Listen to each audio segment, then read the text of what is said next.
Live from the city that never sleeps.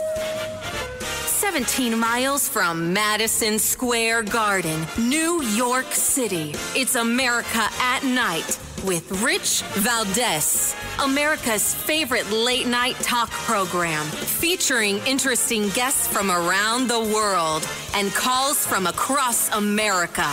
And now, here is your host, Rich Valdez.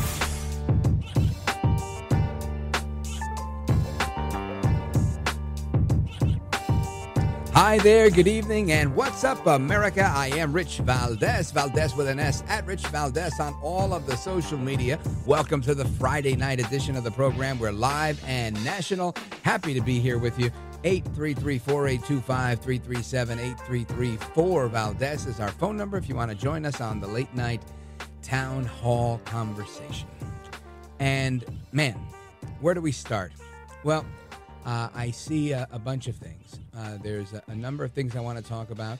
The first of which is the Russians, right? Putin was on TV a little while ago. He was complaining about World War III and how the Americans are escalating things. And if you keep it up, I'm going to hold you responsible. And I think my Jewish friends in Brooklyn call that kvetching. I think that's the term they use.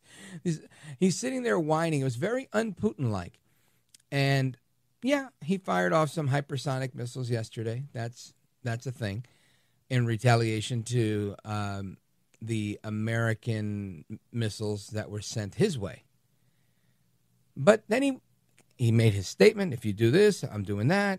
He did what he did. And now he's saying it again. And I'm wondering, why is he talking so much? Does it mean he's not going to back it up? No, of course he's going to back it up. But he's talking so much because he doesn't want the smoke. Putin doesn't want to get into it with the United States. So he's going to come out and say, look, I'm going to hold you responsible. And he knows that the media is going to have a field day with it. Everybody's going to be happy to throw Biden under the bus and call him a warmonger because he's on his way out of office. And the reality is, he's been doing nothing but feeding this war and exacerbating the situation. So I get it. But, and I've been wrong, right? I thought Matt Gaetz would be Attorney General. So take it for what it's worth. But I just don't see Putin saying, you know what, I'm going to get into an all-out World War III with you guys, with the guy that I know is going to be out of office in 54 days. And whatever. I'll deal with Trump when he comes. I just don't see it happening. Now, if these people continue, then he might have to take more action. But to me, it's clear. And I don't know, maybe, I say these things and some people look at me like I have four heads. But, I also said, I don't know, I think Trump's going to win big. I also said, I think Trump's going to win 300 electoral college votes and 6 of 7 swing states. Meanwhile, the experts, right? I'm not an expert. I'm not a pollster. I didn't even take algebra in high school. I took Math 1, Math 2, and Math 3. The experts said it's going to be close. It's going to be really, really close. I never thought it would be close. And the reason why I thought he would win with 300 electoral college votes and winning 6 of 7 swing states is because I speak to people. And you can see the writing on the wall. This isn't his time. It's just, it wasn't the time for what's her name? She's already an afterthought. Kamala Harris. It wasn't the time for her. It's not the time for Biden. And it's not the time for Putin. Everybody needs to sit back. Now, I might be wrong. He might, do a few more things, but I think that, before getting into an all-out world war, I think that you take a few steps. Putin seems to be judicious here. He knows who he can pick on. He's a bully, right? So he looks and he says, we've got little old Ukraine over here that, by the way, I justify this by saying that Ukraine used to belong to us. So it's kind of like, like what was all the pro-Putin patriots, all the QAnon people, what were they saying to me? It's like a fight between brothers. You just got to let them do what they got to do. No, I don't think that either. But that's what he looks at it that way. Oh, this was Ukraine. That was once a part of us. So it's okay if we steal Ukraine and go to war with them, but we can't do it with any of the NATO people. We don't want we don't want any smoke there. That's my prediction, folks. If I'm wrong, you can say, man, Rich, you are one of the worst foreign policy guys ever. And I'll say, you know what, you're probably right. And I don't claim to be a foreign policy guy. That's why I bring so many of those guys on. I don't know the first thing about foreign policy. I do know that it would be unwise for Putin, who is selling fuel to some of his neighboring countries and others, and those same neighboring countries and others decided to say, you know what, we're going to buy some gas from the United States. Now that Trump's coming back, we don't want to have to deal with tariffs. Let's make a deal. Nobody's really that dumb, just like the American people. They wrote us off as dumb, right? Remember the experts in the media. They said it was going to be close. What a close election. They're going to be counting for weeks, months, days. I think they were counting for hours, right? About a half hour after this show ended, Newsmax called the race for Trump. I think it was 1:24 a.m. Anyway, point I'm making is I don't see Putin doing anything. Now, if Biden is going to continue to egg on Zelensky, if Biden and Blinken and the rest of those people don't let their friends know, hey, guys, look, we're going to be winding things down here. Our money laundering operation where we send you the foreign aid and you send it back to us, that's going to be dissipating soon. So, just take it easy with Vlad. I think that's how it's going to go. Now, if they say, no, forget it. Trump's coming in. We got to absolutely destroy everything. We're going to make it's so difficult for him. They could try that too. I just don't see the payoff there, right? I could see the load up. I could say, hey, let's feed the military-industrial complex. Let's try and make things difficult. But you don't want to make it difficult to the point where it's dangerous for everyone, right? Where now it's not only did you lose this election, but you have the potential to lose the next one or two elections. I don't think Democrats want that. So I would be really surprised. I'll put it that way. And I'm usually not surprised, but I will be surprised if there's further antagonism coming from Biden. I doubt we're going to hear Biden again say, we've authorized the use of more missiles for Ukraine. I just don't see it happening. But I could be wrong. I've been wrong before. Like I said, I thought they were going to put in Gates on a recess appointment and then have him serve as acting AG, and that's it. He did that for his whole 4 years, right? Or more or less. It's on a bar. So I could see Trump doing that, doing what he's got to do to get what he needs done. And I think the Democrats know better, but we'll see. We'll see. Anyway, we got a lot to talk about tonight.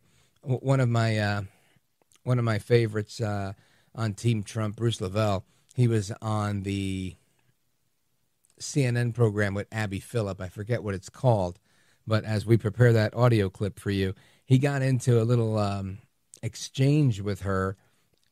Because he said, I think he called her dear. He said, no, dear. And again, Bruce LeVell is a Southern gentleman, right, from Georgia.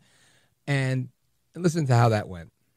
Okay, and all during, the bottom line is the DOJ said there's nothing there. No, they didn't.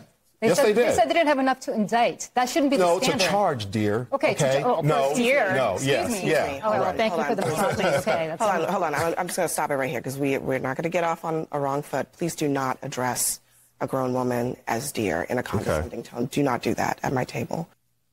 Whoa, don't do that at my table.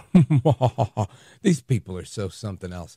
Anyway, we're going to get Bruce LeVell on the line if we can track him down. I want to hear more about this and his thoughts on everything else that's going on. Don't go anywhere. This is America at Night with Rich Valdez.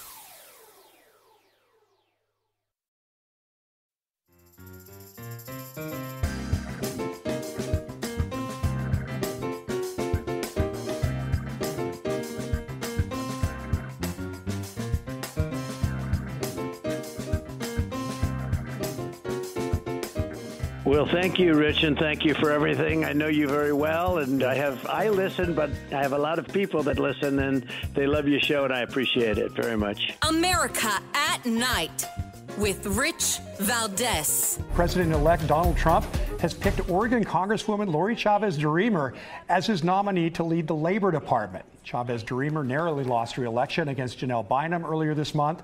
She received strong backing from union members in her district. As a potential labor secretary, Chavez-DeRemer would oversee the Labor Department's workforce and its budget and put forth priorities that impact workers' wages, health, safety, and ability to unionize, and employers' rights to fire employees, among other responsibilities. And that is a report from the Fox News Channel that, again, President Trump has nominated Lori Chavez-DeRemer, former Congresswoman from Oregon, to head up the Labor Department as Secretary of Labor. I want to get some reaction to that from a longtime businessman from Georgia, also a longtime advisor to President Trump. He was the head of the National Diversity Coalition for President Trump. I was a member with him, and he was on CNN the other night. We're going to get to that in a little bit as well. Bruce LeVell, welcome back, brother.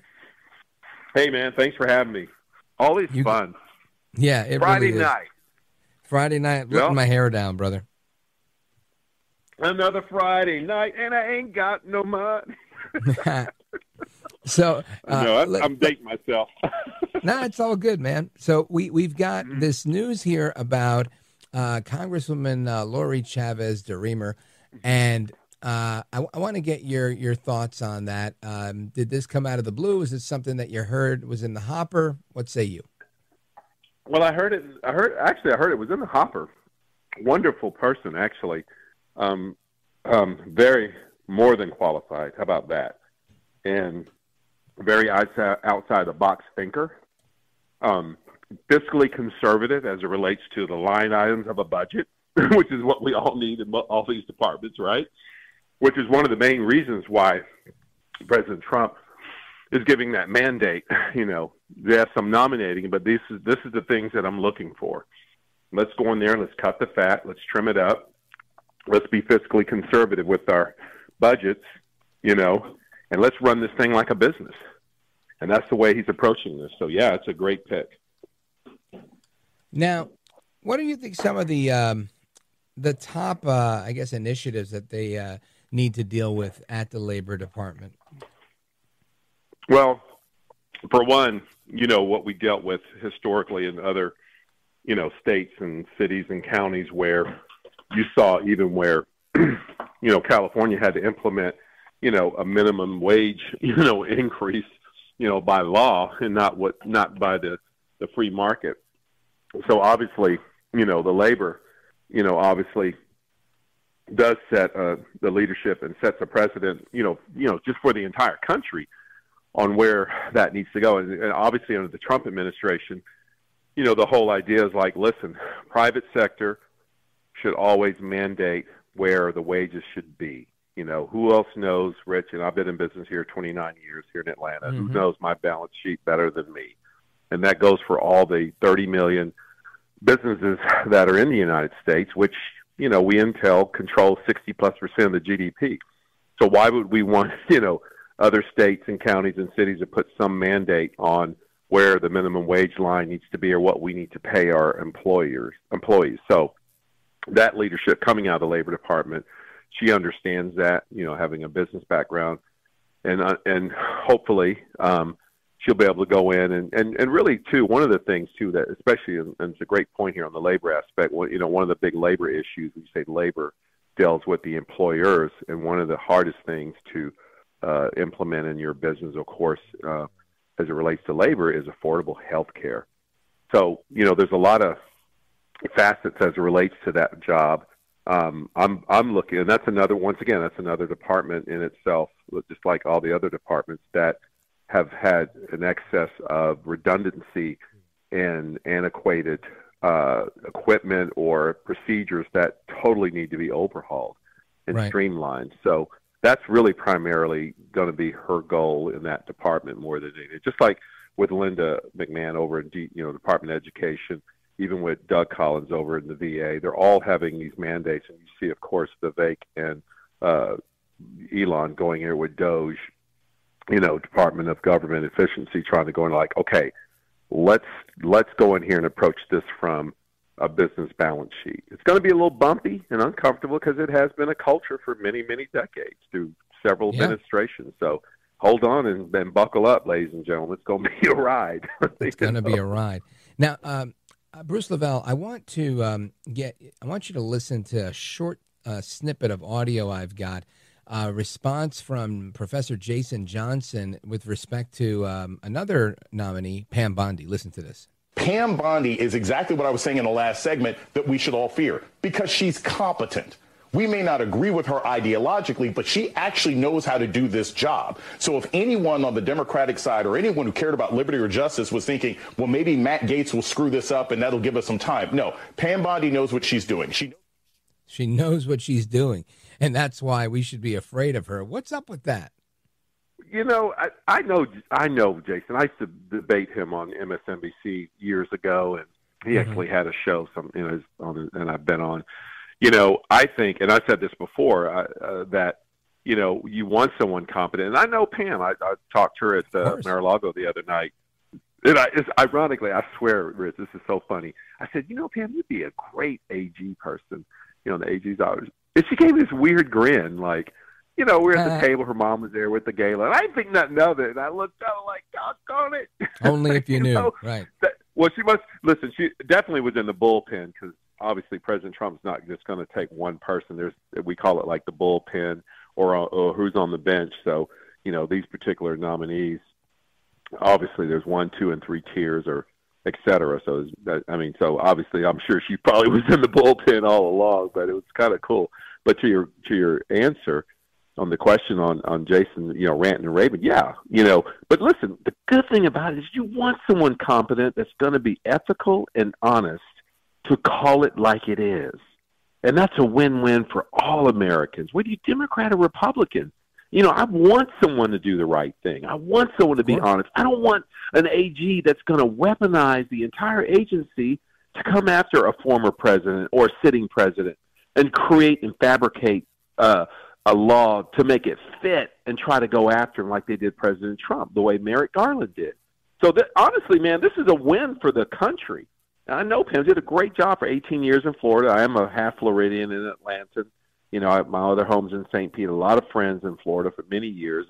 Pam and I debated on TV on several occasions, and she is very competent. And you saw her being an absolute warrior during all the election situations we went through from 2020. So proven, tested, and in the impeachment. Exactly. So I totally agree.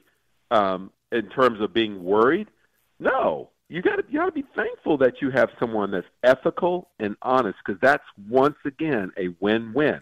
Now, brother, and everyone listening, if you have, like my dad said, if you have to worry about it, that means you ain't right. But all the folks trying to do right, like, okay, all right, great deal. But if you've been sneaking around, you better be worried. All right, folks, that's Bruce LeVell, and we're coming right back with Bruce, senior advisor to the Trump 2020 campaign, as well as advisor to the president on this campaign. And for many years, Bruce LeVell is our guest. We're coming back. It's me, Rich Valdez. Don't go anywhere.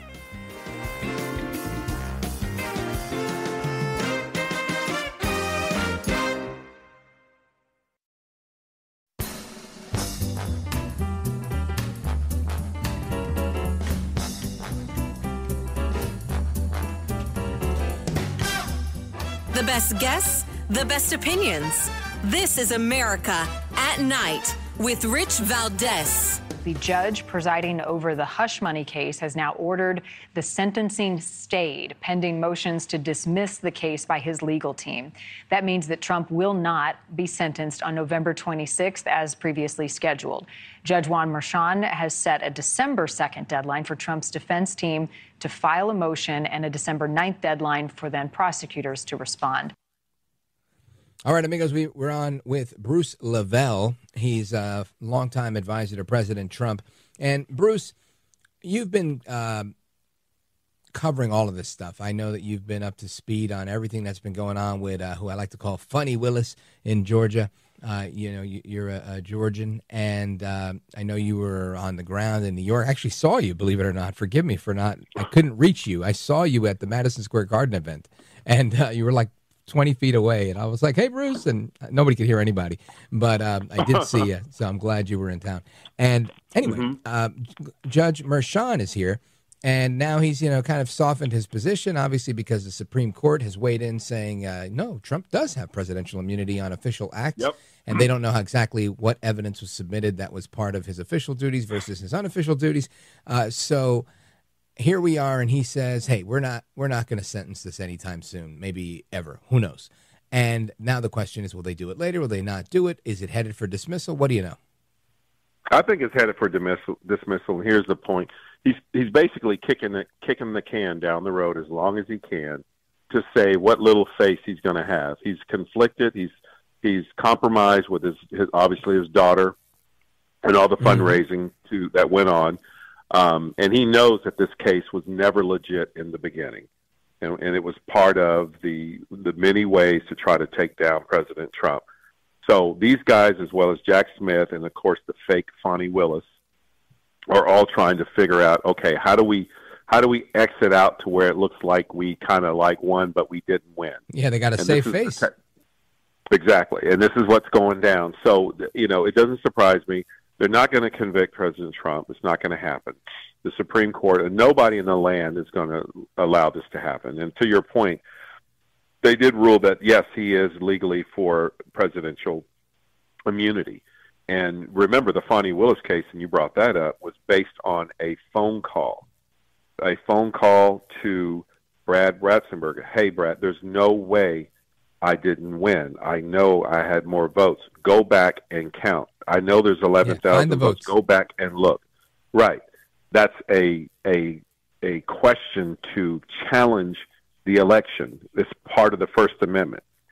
Fonnie knew that, and her little secret meetings with some of the White House staff, which, yes, they did, to weaponize that county down here, Fulton, to go after that. So, anyway, we all know the story with that. The bottom line is it's not going to stick, and she's going to try to figure out how to save face and how to wiggle her way out of this. So I'm just praying for the day of the word restitution towards President Trump, the millions and millions of dollars that he spent trying to defend the hoax. The second part of this, there needs to be some restitution to the poor taxpayers, especially, yes, Fulton County, who are on the hook for millions of dollars, created a tremendous backlog in Fulton County Jail where inmates died of bed bugs. Many cases stayed there for months and months and months that could not be brought to trial because of her all hands on deck in the DA's office chasing a phone call, which jeopardized the safety and security of our own jail as well as our streets of Atlanta. So brother, you got to believe that God's in this, and all the listeners, you will reap what you sow. And all of these DAs and all these folks that weaponize their offices, lie, cheat, and deceit to take down President Trump, you will reap what you sow. It's almost like, forget we the people, just get Trump. And you're right, God don't like ugly.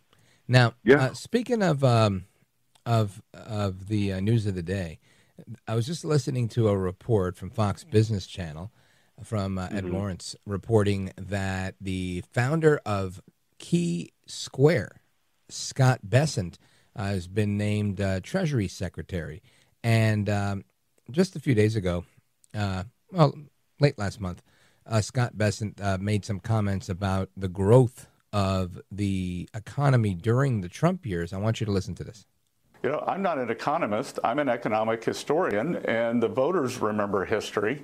And unfortunately for these economists, we have Trump 1.0. It was low inflation, high growth, high real wages, and the deficits under control. And then we have the experience, and we've got the history of Kamala Harris and Joe Biden of the highest inflation in 40 years.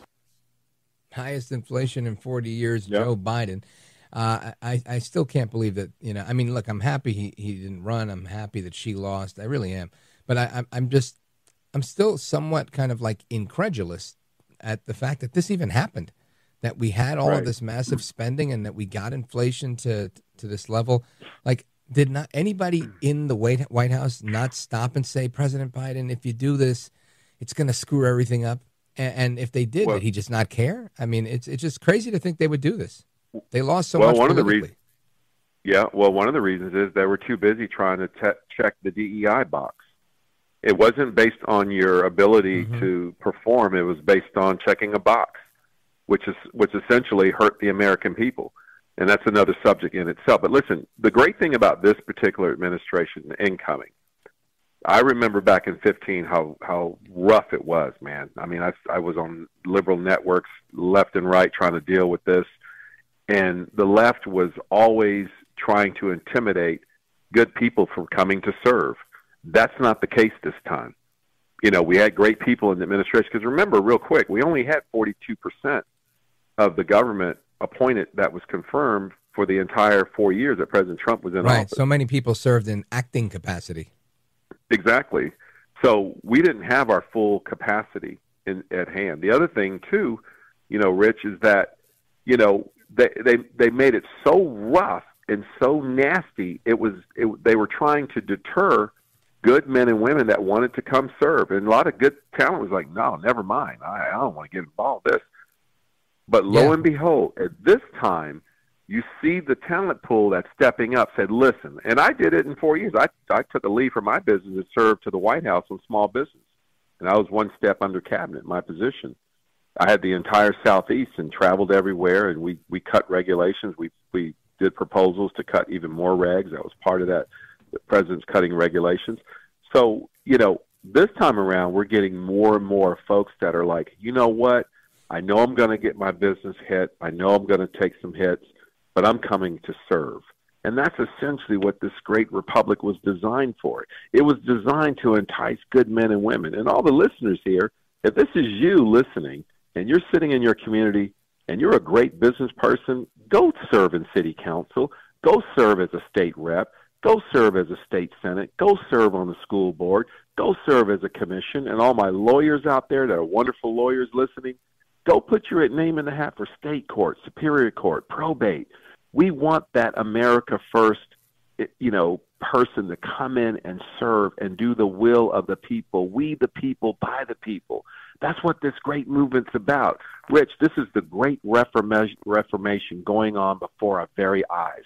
This is historical for everybody that's alive to witness this. We're going to be old, Rich, on our rocking chairs if we're privileged one day and look back and say, man, you remember we were doing this and doing that? This is what's going on right now. We have been inundated with lie, cheat, and deceit.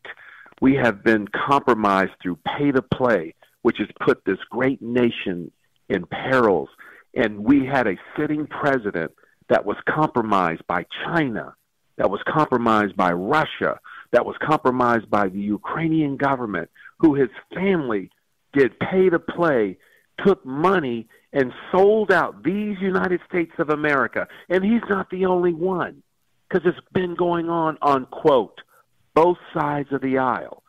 So this is why we have President Trump. This is bigger than President Trump. This is bigger than all of us. This is truly the great America Reformation before our very eyes. We are going to take back and give it back to we the people, by the people, with this great nation was built on in this foundation. And by God, President Trump's going to come in here, and I said we, and he always uses we are going to tear it down and give it back to the people. Woo! You got my vote. Hey, are you coming back to Washington? You coming back to the administration? There's some things working. All right. I'll take that as a definite maybe. You heard it here first, folks. All right, Bruce, stick with us. We're going to come right back with you, folks. This is Bruce LeVell. That's level with 2 L's. And Bruce is coming back with us to tell us about his dust up with Abby Phillip. I thought you were quite the gentleman. You called the one lady dear, the other one got belligerent, and you remained respectful. You are a Southern gentleman. I would have embarrassed everybody. would have lost my head. But you did a great job. We're going to hear that clip when we come back and get your reaction from behind the scenes. Don't go anywhere. This is America at Night with Rich Valdez. Call now, 833-4VALDEZ. That's 833-482-5337. 833-4VALDEZ. That's Valdez with an S.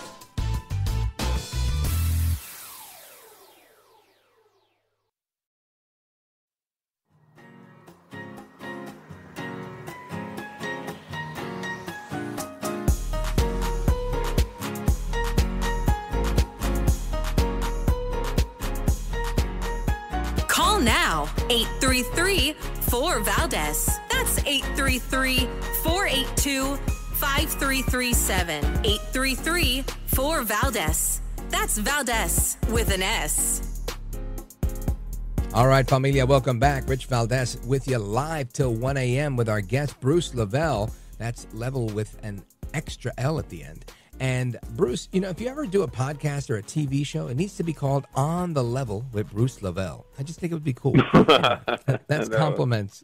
That's compliments of my producer. Yeah, Count Delicula came up with that one. But I want to play for the audience. I played it earlier before you came on. I'm going to play it again because it's a very short clip of you being an absolute gentleman with Abby Phillip on CNN.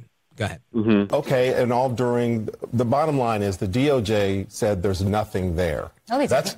Yes, they did. They said they didn't have enough to indict. That shouldn't be the standard. No, it's a charge, dear. Okay. No, dear. No, yes, yeah. Oh, well, thank you for the apology. Okay, hold on. I'm just going to stop it right here because we're not going to get off on a wrong foot. Please do not address a grown woman as dear in a condescending tone. Do not do that at my table. So, Bruce, I guess you were supposed to call her lady. Listen, lady, I mean, how are you supposed to talk to these people? It's like nothing's ever enough. What's going on here? So they've been asking me to come on forever. I used to do the show back in 2017 with Don Lemon. I spent years on CNN. Finally, I said, okay. I knew it was going to be 1 against 6 or 5, whatever. They said, well, there's a Republican there, which means nothing when they're on the show. But I knew me. So I went up there, and I know they try to catch buzz words or trigger words so they can catch something. And so when she did that, everyone that knows me know that I generally will bite back, but I bite back professionally and very hard and stern. So at that point I said, God said, just be quiet for a second. And I just gave her the crazy look. And I said, I'm going to wait till we go on the break and I'm going to hammer. And that's what I did. Now, everyone's, oh, you should have did it on TV. It was so early in the segment. I had to cover a lot of things with, you saw the show with Matt Gaetz. And then, of course, why aren't there any black people in the blah, blah, blah. And you saw my answer with that. And then I had to do my little quick 30-second commentary at the end, blah, blah. So there's a lot to cover. And I said, if I go ahead and cuss her out now, after the break, they're going to excuse me from the show, and then I'm not going to be able to deliver the messaging, which I came to do, which I delivered, which is what my goal was. And my goal was President Trump nominated Matt Gaetz. Just like every other cabinet member, I am a team player. I am a Trump OG, meaning that if whoever he nominates, whether I like or whatever, I'm on the team. I'm going to go out there. I'm going to praise the nomination for that person, and I'm going to stick with President Trump because it's not about me. It's about serving at the pleasure of the president and helping the country, and that was my fight song. And that's why I wanted to make sure I stay poised because I deal with this junk all the time. They want to see you lose it, go crazy, then you really start looking crazy, and then they'll take your clip and make it even go viral. So this thing goes viral about her saying, don't say dear.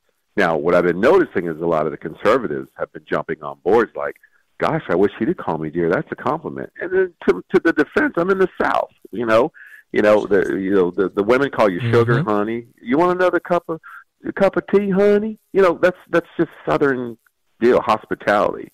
And dear is a terms of endear. It's kind of a compliment, dear. Come on. I don't even know the lady's name. I just met her when I sat at the table. So I was like, okay.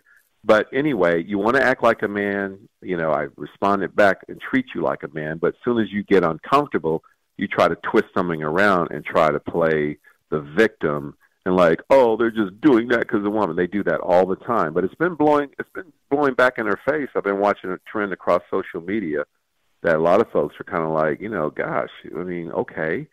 is that all? And other people are getting more vile with their comments. So, listen, at the end of the day, if I'm in an opportunity to go to whatever network, whatever radio show, and I can deliver a message to the masses who don't necessarily agree with me, it takes poise, calmness, and being studious to get the message out, because it's not about me.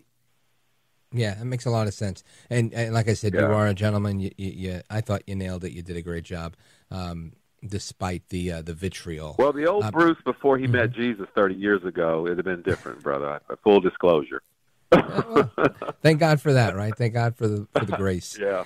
Bruce, I know you're scheduled to be with us until now, but I have a couple of questions about Putin, his ICBMs, and that stuff. Do you have a couple of minutes to stick around? Yeah, man. Yeah. I'm twisting your arm. I lived in Germany. I know Eastern Europe, and I was in Europe in April. I had to speak at a conference at Bucharest, Romania. Okay. Very close. Stand by Bulgaria. real quick right here, and we'll come right back to that. Folks, we're going to take a pause right here. We're coming right back with Bruce LeVell, senior advisor to President Trump, longtime advisor to President Trump's campaigns. Don't go anywhere. This is America at Night with Rich Valdez.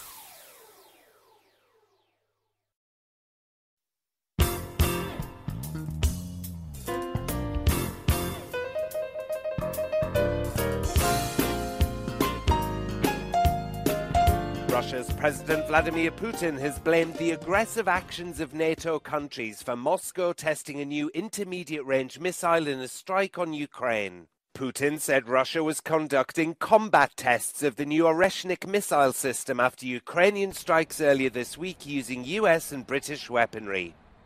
In his nightly video address, Ukraine's President Volodymyr Zelensky slammed Russia's use of the Oreshnik, saying Putin was using Ukraine as a training ground.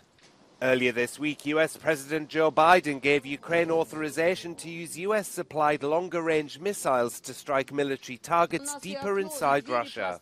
According to the Kremlin, Ukraine fired several ATACMS into Russia on Tuesday. And a day after that, Ukraine used up to 12 British French-made Storm Shadow missiles for strikes into Russia's Kursk region. U.S. officials have said the change in the Biden administration policy was a response to Russia using thousands of troops from North Korea to support Moscow's forces in the conflict. That report from Euronews. Again, our guest, Bruce LeVell, senior advisor to President Trump's campaign and longtime advisor to the president. Bruce LeVell, I know the White House responded to some of this, and there's a lot of chatter going on. What can you tell us? Well, first of all, I'm like I said earlier in the segment, Biden's compromise with Russia. Hunter took $1 million from the mayor of Moscow. We know that. Right. We saw the paper trails. It doesn't surprise me. He's compromised. Well, I don't know how to describe it, but the bottom line is, where is the let's meet in Singapore? Let's sit down and work a deal. They have never, ever attempted to do that. And so one has to wonder what's really going on as it relates to why would you, knowing that President Trump's the incoming president, why would you authorize something like that when you've made no attempt to bring any of these leaders to the table, which what President Trump does, and negotiate a deal? No attempt in the entire administration of the Biden-Harris as it relates to Ukraine and Russia. Brother, I was in Eastern Europe at a conference at Bucharest, Romania, and I met all these guys from all over the region. And that's exactly what they were saying. And interesting enough, they were America First patriots in Eastern Europe. That's right, MAGA Europe. Yeah, and they said the same thing. Why aren't they negotiating? And they all said because Biden is compromised. It's a worldwide movement, brother. Bruce LeVell, thank you for being here. Folks, give him a follow at Bruce LeVell. You're a gentleman, a scholar, and a patriot. Thanks, Bruce. God bless. Thanks for having me, brother. You bet. Valdez coming right back.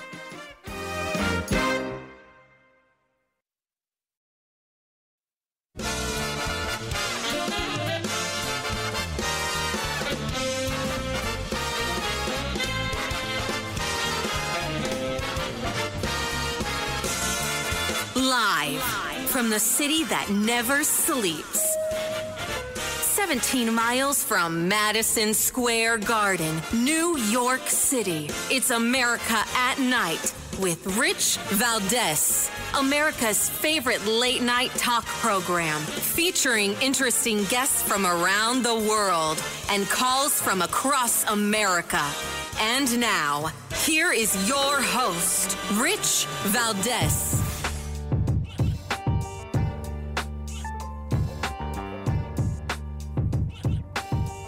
Hi there, good evening, and what's up, America? I am Rich Valdez, Valdez with an S, at Rich Valdez on all of the social media. Welcome to the Friday night edition of the program. Our telephone number, if you want to join us, 833-482-5337, 833-4-Valdez. We'll be getting to your calls in a little bit because we had a really robust conversation in the last hour, so I wasn't able to get to as many as I'd like. But open phones across America in each hour, including the third hour. And I want to direct your attention to a couple of headlines because there's a few things going on in the news today that's what we're here to do, right? We're here to give our commentary on the news, you and me both. So I want to do that. Now, big news today, the judge has now indefinitely suspended sentencing in the politically motivated Trump hush money case, as it's been infamously dubbed. And many believe that this is leading towards a dismissal. So hopefully that's the case. Let's see. There were some GOP senators that were strongly opposed to Matt Gaetz for Attorney General. And it makes me think, today I was doing a TV show earlier, and I was talking with one of my regulars here, Lydia Serrani from Newsmax, as well as my buddy John Tabacco from Newsmax a little bit after that. And the takeaway from the conversation was, let's say perhaps the Matt Gaetz nomination was not necessarily to make him Attorney General, but more so to discover who would be the staunchest opposition in the Senate. It kind of to draw out the snakes, if you will. Who's not going to play ball? Who, identify who are the people that are, I don't know, whatever you want to call them, reticent, independent. I don't care what label you put on them, people that are going to be obstacular to the administration promoting and pushing through its agenda. And I think Trump did a good job of that, right? He figured out who was on board, who wasn't, who he's going to have to coax, who he's going to have to work with, who he may have to lock horns with. And I think that's a good thing. So if it was a smokescreen or a ruse to identify who the bumps in the road might be, great. I also think that when you put somebody forward like that like they're going to say, controversial, which, again, controversial is always, anybody who really kind of sticks by what they say, right? Half the time, the people in this business, the talk radio business, they'll usually say, controversial talk radio host. There's nothing controversial. You're somebody that doesn't believe what they believe. So, but you get the names, right? Extremist, MAGA extremist, ultra MAGA, whatever. Anyway, bottom line here, I think Trump now has a better hand that he's holding close to the chest there, close to his vest, because he now knows. He's got more information. So just a quick musing on that. Marjorie Taylor Greene is going to be working with Elon Musk and Vivek Ramaswamy in her new role as the subcommittee chair of DOGE. That is the Department of Government Efficiency. How cool is that? Congressional committee, and she'll be subcommittee, and she'll be the chair of that. So kudos to MTG. Let's see what else we got here. The rest of it's kind of silly. Oh, and we've got this. Secretary of Defense Mark Milley. He makes some comments, and it makes me think we have so much work to do. We really haven't gotten our perspective across, our point across. And when I say our, I mean, I think those of us in the conservative movement. And maybe that's painting it too broadly, but he literally makes a comment about how if you just go to the Department of Justice or the Department of Defense trying to reform it and just break everything, all you'll have left is a pile of rubble. And to somebody like me, that sounds like music to my ears. Listen to this. Every single Secretary of Defense has come in with the idea of, quote unquote, reforming the Pentagon. It is extraordinarily difficult. And it takes, in my view, first of all, it takes mature leadership, and it takes an alliance, or an alignment, I should say, between the Hill, the senators and congressmen up on the Hill who passed the laws. If all you're going to do is come in with a wrecking ball and just blow things apart, then what you're going to get is rubble. And if that's what you want, that's awesome if you want rubble. But that's not going to defend the United States. So we absolutely have to transform the Pentagon. And it's going to take an effort. And industry outside, guys like Elon, Vivek, and whoever, sure, they can be very helpful. But it has to be done correctly. Thank you, General Milley. I'm down with the pile of rubble. You know, this is the same rhetoric we heard back when they said again. Remember that one? It's going to be really close. There's no way Trump wins this. Trump won. This time it's going to be really close.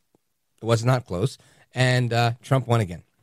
Now, I bring that up just to say that they say the same stuff and it's never accurate. Right? What was the other thing they said? Trump's a bull in a china shop. That's exactly what we wanted. Right? And I hate to be this radical. All right, I'm lying. I love being a radical. Listen, you have to have a radical approach. You have to be a radical patriot, a radical citizen, a radical American. Because if you're not radical about your Americanism, then where are you at? You're lukewarm. And that's not going to get it done. Right? Just imagine President Trump's in Butler, Pennsylvania, and he's talking about, we got to close the border and our economy and inflation and look at my board. And he moves his head and pew, pew, pew, pew, pew, pew, right? And they start shooting at this guy. And all of a sudden, he goes down, and instead of standing up with his fist in the air defiantly, F you to all the bad guys, fight, fight, fight. Imagine if he would have said, we got to do this right. We've got to do this right. We can't just have a pile of rubble here. I'm going home. Imagine that type of cowardice. Imagine that type of pansiness. Imagine that type of, I can't even say it on the radio. So you gotta have those cojones, right? You have to have that oomph. And obviously Trump has it and the people on his team have it, but clearly someone who doesn't have it is this General Milley. And I don't mean to ever disparage someone in uniform that served our country, but I got to say he's long in the tooth. His girth and his belly, he's a very wide guy, doesn't look very physically fit, doesn't look very general-like. He's got a really fat neck. And I'm not trying to make fun of him. I'm just trying to say he looks sloppy to me. And generals shouldn't look sloppy. You're the leader, right? You're supposed to be leading the pack. If I sit behind a microphone in a chair all day and eat donuts and I look like General Milley, I'm a rock star. I'm supposed to look like that. I'm a guy that sits down all day and talks on the radio. And I'm not, by the way. I work out. But I was once a fat guy, a fat slob, if you will. And I just think this is, again, you might say it's irrelevant or a cheap shot. I'm sure I'll get some hate mail on this on Facebook and on the other places. But I bring it up to say I think he's missing the point. He's missing the point because we have romanticized this idea of pomp and circumstance and pedigree. And I understand. I guess there was maybe I don't understand. I'll put it all out there for you. I think there was once a time where people said, oh, so-and-so went to X, Y, and Z school, so they must be good at what they do. Must be a good attorney if they went to Harvard Law. So-and-so worked for Coopers & Lybrand or one of the old big four accounting firms. Must be a really good accountant. This guy must be a really well-trained CPA, a successful CPA. Those things were likely true at some point. And in addition to those things being true, the same was true that maybe so-and-so's dad was a partner in one of these firms. And the chip fell very far from the old block. The apple fell very far from the tree.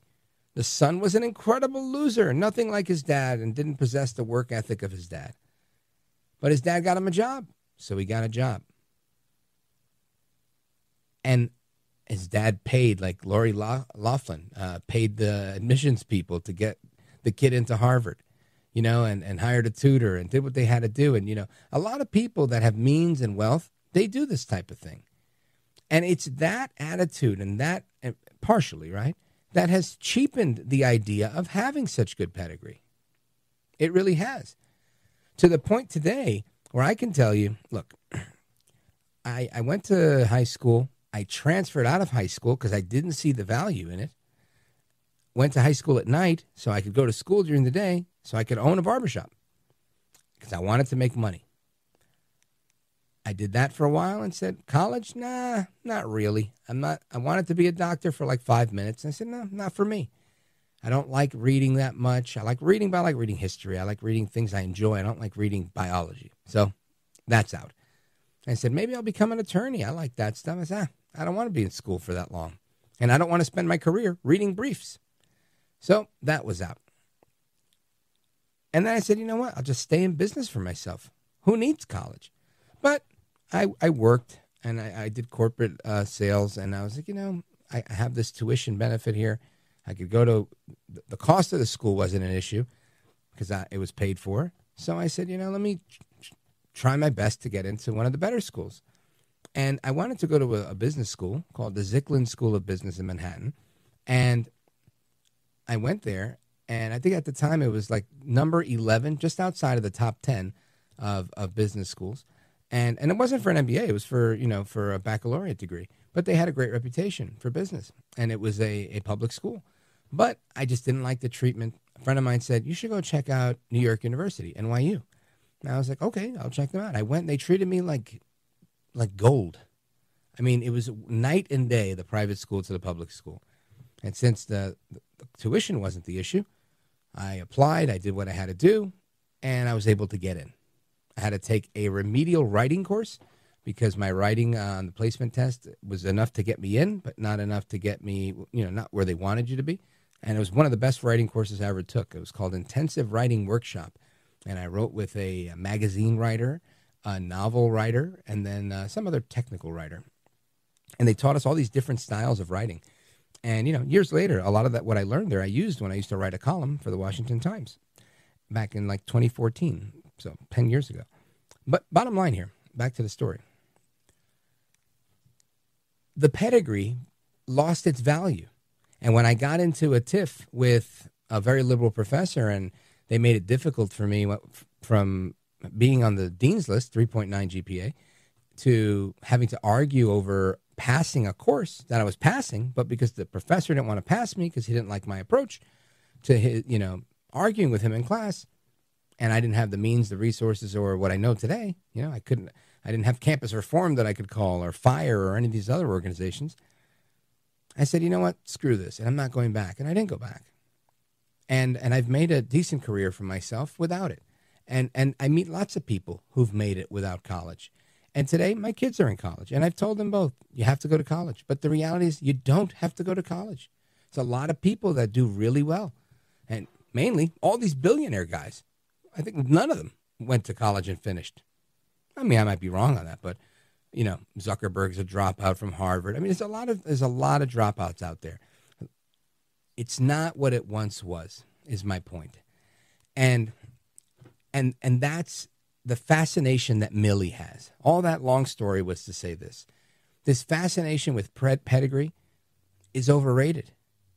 And nobody cares. The majority of the people, now we're at the majority, don't care. It's a minority of people that care about your pedigree. It's a minority of people that care that you are a college-educated white suburban woman. Clearly, they did not decide the election. They were given this importance in previous elections as if they were the deciding factor. Trump figured out, guess what? There's other people that can be the deciding factor, like the non-college educated white woman, the non-college educated white man, the both college educated and non-college educated Hispanic woman and man. Same for Asian, same for black. And when you raise each of those categories, guess what? You get a win, and the person that you were putting all this emphasis on, or this group that you elevated to some sort of status that I think was unearned and unmerited, there you go. They lose.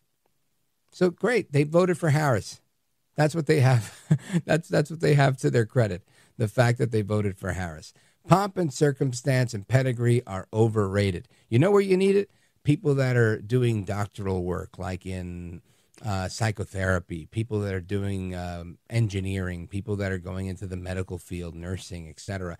These people, are going to be licensed professionals that they have to pass these exams. But to do a lot of things, you just don't need it. You can be a fantastic plumber without ever going to business school, and maybe you can have a bigger plumbing business if you get an MBA. I'm not poo-pooing the idea. I'm just saying it's not always necessary. I know a guy has a GED, dropped out of high school. He's making $3 million a year. He's a plumber with 4 or 5 vans on the road and 4 or 5 work crews doing plumbing. He's got good contracts all over the place. He's doing great, right? Puerto Rican kid from Brooklyn. Not too bad. A few million a year. So my point here, the pomp and circumstance that General Milley are talking about are through the window. I can't wait for Pete Hegseth to get in there. And yeah, he's a Harvard guy, but he's not this military-industrial complex type of person. Those are the people we got to get away from. Straight ahead, what are we doing Thanksgiving with people like me? Don't go anywhere. This is America at Night with Rich Valdez.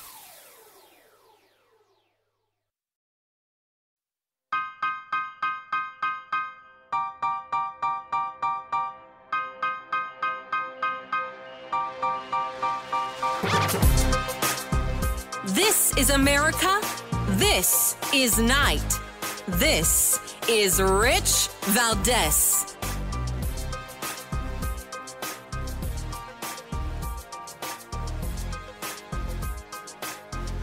People are rightfully alarmed. They have a reason to be alarmed. And if you would vote for that, people may not feel so confident that they're safe with you. This is not crazy. This is legitimate feelings of fear of you and a feeling that you might not be someone they could trust. If this thing goes way south, autocracies go south real fast and things get ugly and people get asked to do things and turn people in and point people out and turn on them. And if you're voting affirmatively, gleefully for this, people may not feel so confident in you anymore. That's real, and you kind of have to live with it. So if you think that you can vote for what people see as their destruction and then demand that they still are cool with you and kiki with you and have Thanksgiving with you, I think you're kind of missing the point of what people are upset about. They're afraid. And autocracy and fascism are things that are legitimate to be afraid of. So you may want to step back. You may want to step back. That's Joy Reid saying, listen, if you didn't vote for her candidate of choice, people are legitimately afraid of you. And they're not going to be kiki with you. And they're not going to want to do Thanksgiving with you. Yep, she just said all that. You heard it. I'm just reiterating what she had to say. And I got to tell you, I don't think that's the case in my family. The majority of us are radical extremists, right? We're crazy conservatives. But like every family, my family's diverse too. And nobody's ever ostracized me for that. But imagine if you were going to a Thanksgiving dinner and they were going to treat you badly. How do you handle that? And how many people are going to face that next week? We're going to talk about that with my fave, Dr. Vince Callahan. He's coming up next. Don't go anywhere. I'm Rich Valdez.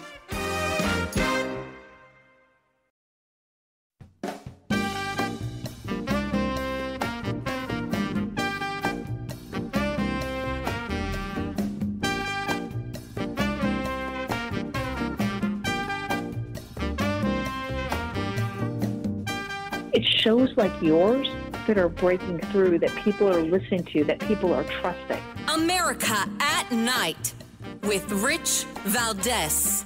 64% of Americans say election-related stress is impacting their holiday plans. The Spruce survey includes 2,000 people from all 50 states. Also shows 23% of respondents are thinking about skipping Thanksgiving altogether. One psychiatrist says he thinks there are ways to enjoy the holidays without politics getting in the way. He suggests a no politics rule set ahead of time for Thanksgiving guests. If we're not able to then talk about those beliefs without some irritability, anger, or hostility coming into the equation, then that's where our boundary needs to be drawn. And the doctor says if a family member chooses not to come to a family gathering over political views, don't villainize them, especially in front of children. Don't villainize your family. Villainize the bad politicians. Anyway, I'm wearing a T-shirt. I'm going to make up T-shirts for my Thanksgiving with my family, and it's going to say, I strictly talk about politics and Jesus. I don't know how that's going to go over with everybody, but I would submit that, excuse me, frog in the throat. I would submit that I think a lot of people might take exception to that, especially if this is the advice that's being given, that you shouldn't talk about those things. I'm thinking, if you're not going to talk about politics at Thanksgiving, what are you talking about? Anyway, I want to get with a professional here because clearly I'm only good at, blowing smoke, and I need somebody who's good at finding the peace in all of this, right? Getting to the sensibility of it all. And that's Dr. Vince Callahan, one of my favorites here on this program. He's been a psychotherapist for 30 plus years, and he's worked inpatient at psychiatric hospitals, in private practice, in churches and church-based counseling, and so much more. Dr. Vince Callahan, author of the Family Handbook. Welcome back, sir. Thank you so much for having me. And I just wanted to say, first of all, thank you for what you do, the voice that you have in our culture. I just appreciate you and your show. And again, thank you for letting me be a part of it. Well, thank you, brother. I appreciate that. It's very nice of you, and it means a lot to me for you to say that. And just because you said that, I'm inviting you to my Thanksgiving, and you get to wear one of my I Only Talk About Politics and Jesus shirts. Cool? Oh, yeah, yes, I will definitely wear the shirt. Absolutely. Now, Dr. Vince, you heard the report. 62 or 64% of people are thinking of not having Thanksgiving dinner because of whatever crazy result of the election was. I think this is insanity, but again, I've seen other insanity, right? Well, right. I've seen them shoot a presidential candidate, a former president. I've seen them try to put the guy in jail. I've seen them put his friends in jail, his lawyers in jail. I've seen them trash me just for saying nice things about him. So clearly there's a lot of insanity going around, and I get that. But I think it's over, right? It should be over. Am I approaching this the wrong way? Am I being too abrasive here? Should I be a little softer? A gentle answer turns away wrath, right? So I want to be a good Christian, but I hear this report, and it makes me want to laugh, and it makes me want to argue with the person giving the report. What should I do, Dr. Vince? Well, I'll say two things. First of all, I think what the election did is it taught us that the national news media, the machine, so to speak, that tells or depicts Americans as these, whatever they are supposed to be, and they're supposed to vote a certain way. I think that the election showed us that they were wrong, and that America fake, phony fraud. Yeah, America is really not what they say it is. But I look at this, when I looked at those reports, I see a bigger issue, and that's just me. I think in global issues here. I see this as a bigger problem. The strength of a family is really about how they problem solve and how they can talk about issues. And so if I can't talk about something with my family, is that really an indication of how weak my family is? Because, if we can't have candid conversations with our family, who can we have them with? Right. Right. And I want to just chime in with a question and a statement here. My statement is, I agree with what you're saying, right? Getting through conflict as a family is how you do it. And maybe not every family does it the same way. And maybe there's rules to it or not. I don't know. And this is where you'll correct me. But I know in my family, oftentimes it comes with yelling or a stern statement. And the yelling's not like blame. The yelling is, we are passionate people that speak loudly. And if you're talking while we're talking louder to talk over you, right? This is how it is in my family. And I don't know if that's the right way or the wrong way, but I think you ultimately have to have the conversation and get to the bottom line, and then have that moment where you go, and then you all come together and you have coffee and you eat and, eat, drink, and be merry. So I think whatever the formula is, you try to get to some resolution. And I think it's good to have the robust debate. Or am I wrong? No, you're absolutely right. It's good to have those kinds of conversations. I believe you should have some guidelines or a safe word that says, hey, if somebody gets too exacerbated, don't punch then, them. Right. Don't punch them, don't jump on and don't pile on and, don't make them feel bad kind of stuff. But to avoid Thanksgiving because we don't want to talk politics, to me is kind of cheesy, to be honest. Because, like I said, what are we going to talk about? Football all day long, and not everybody likes to talk about football.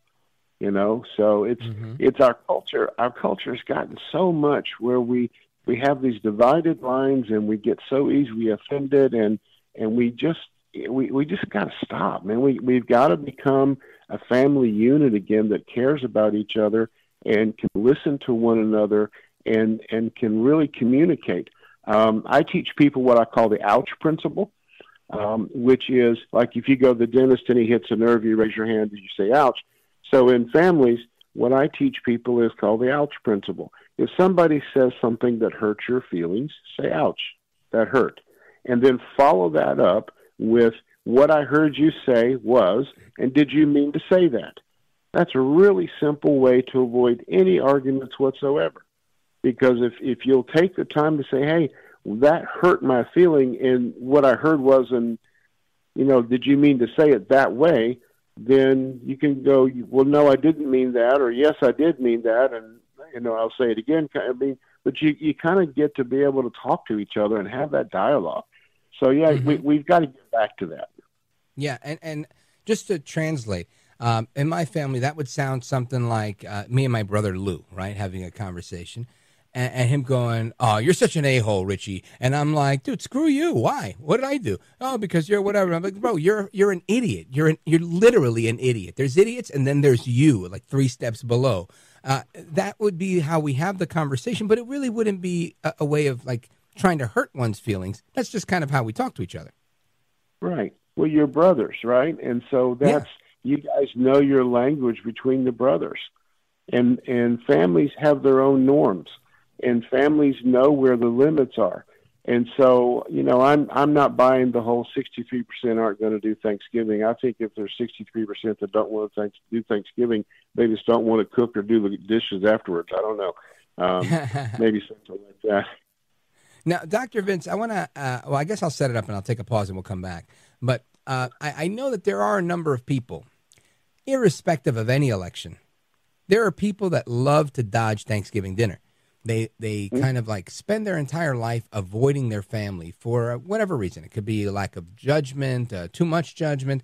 People don't feel like they've achieved enough in life to have to see their uncle or aunt or whomever that's going to start asking questions. Are you married yet? Do you have a girlfriend yet? Are you guys got married last year? Do you have kids yet? Are you still in the same job? You haven't gotten a raise? Whatever type of scrutiny they might get. And I'm wondering, is that the real reason behind this 64% of Americans are trying to skip Thanksgiving? So I want you to chew on that while we take this pause. Folks, we're coming right back with Dr. Vince Callahan, and you've got to check out his book, The Family Handbook. And guess what? For listeners on this show, he's made it absolutely free. You can go and get a copy at his website. He's got 2 websites. The first one is FIND-FL.com. FIND, Florida Institute for Neural Discovery, FIND. So find-fl.com. And then, of course, drvincecallahan.com as well. Don't go anywhere. We're coming right back with Dr. Vince Callahan. This is America at Night with Rich Valdez. Call now, 833-4-VALDEZ. That's 833-482-5337. 833-4-VALDEZ. That's Valdez with an S.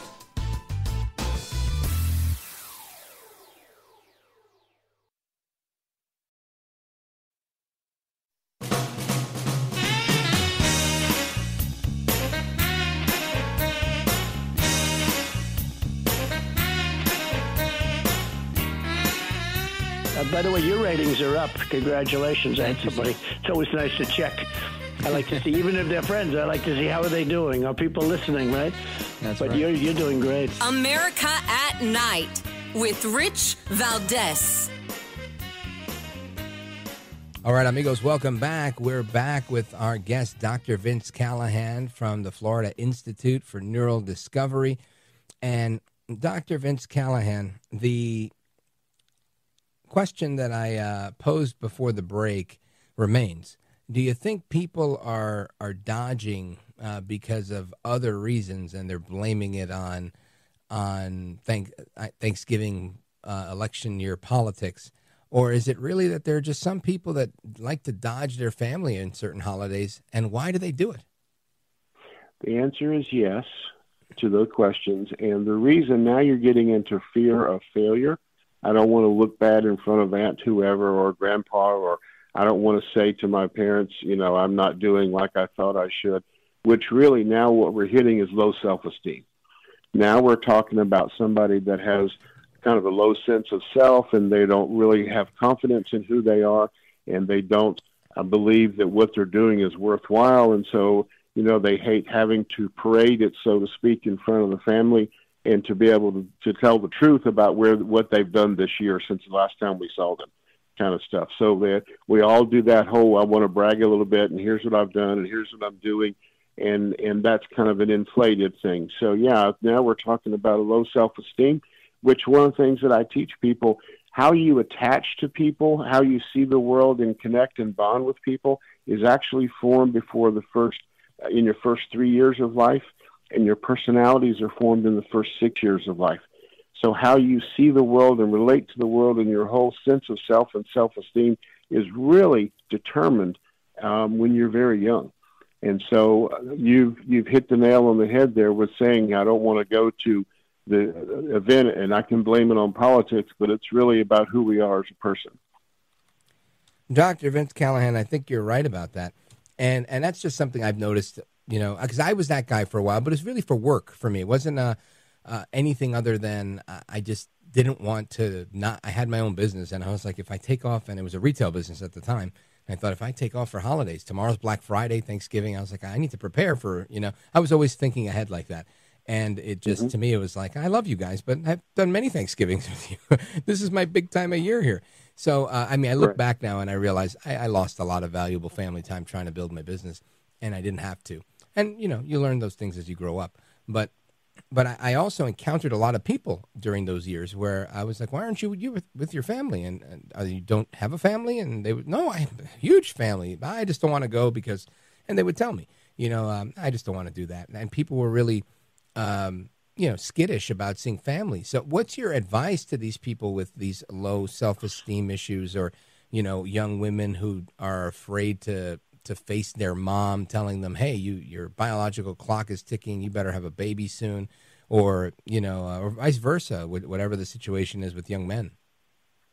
Well, number one, men need to be heroes for people. We need that attaboys and those self-esteem pats on the backs from our elders and from other men. We need those things. And I say to people, you've got to be who you are, and you've got to live your life. We can't operate in the fear of missing out. We can't live our life just so somebody else will be proud of us. We've got to be okay with who we are in our own skin. And that comes from having our own self-confidence. I believe there's a relationship between how we attach our resilience ability and our motivation. And so what I mean by that is if we securely attach to people and have bonding in our life, we're going to be able to bend in life versus breaking under every little emotional thing, and we're going to be motivated to do things. And if the flip side of that is if we don't have secure attachments, we have very little resilience, and then we have no motivation. And we know what the Bible says, that if I don't have a vision, I perish. And so I think we've got to do the things, do the steps, do the work, whether it's getting to a counselor like me, which they can go to our website and say, hey, would you help me out, kind of thing. We always will. And I've actually, to your credit, I've had people from your show reach out to me after the show and say, hey, Dr. Vince, could I talk to you for a little bit? And the answer is yes, we'd be glad to. But I think you've got to develop, your whole self-esteem develops with how you attach to people and who you attach to. And we need to get back to that. Lots, you discussed a lot there, Dr. Vince. One, I'm grateful that the listeners are reaching out. And B, I think you're right. And this topic of attachment, and secure versus insecure attachment is something I only learned about probably about a year ago. maybe a little more. I was reading first I saw a YouTube video, and then I started reading some of the work, and I wish I could remember her name. I think her name was Heidi, Dr. Heidi something or other from Canada, and she'd written a book on the 4 attachment styles and whatnot. Right. And it made me look at the world and life through kind of different eyes. I was like, wow, I didn't know that. Kind of like when I talk to people at length in private about my own political experiences, they look at me and they go, wow, I didn't know that. Because there's so much that, people just know what they do, right? And you don't know what other people do. When you learn what other people do, it's oftentimes very enlightening. And which is why I kind of love this work that I do, because I talk to people from different walks of life and they teach me things and we all learn together. But it was really remarkable because I realized that these childhood wounds, they travel with you into your mature relationships, whether they are professional relationships, at work, your boyfriend, your girlfriend, your mom, your dad, whomever, all sorts of interpersonal relationships. And I think all of us need kind of a crash course in attachment theory and learning about having a more secure attachment style and how to navigate that so that they don't suffer from the low self-esteem and they can go to Thanksgiving dinner. That's right. Absolutely. Because we, like I said, by the time we're age 3, we have learned how to attach to people and whether or not our own needs are going to be met and whether or not we can depend on somebody to meet our needs by the age of 3. And that carries on all the way into our adult lives, which is really an amazing thing once you start looking at how deep this goes. And I'll even go one more from the brain perspective. The way you attach as a young child begins to set in motion your endocrine system, and your endocrine system is your hormone regulation. So how your hormones are going to regulate for the rest of your life are formed in the first 3 years of life. Wow. So if it's a tumultuous one, you can be screwed and you're going to need help. All right. I want to pick up right where we left off. If you could stick with us, I'd appreciate it because we have a caller that has a question for you. And, of course, I want to make sure we give you a proper send-off. So, Dr. Vince, stick with me if you can, please. Folks, we're coming right back with Dr. Vince Callahan. This is America at Night with Rich Valdez.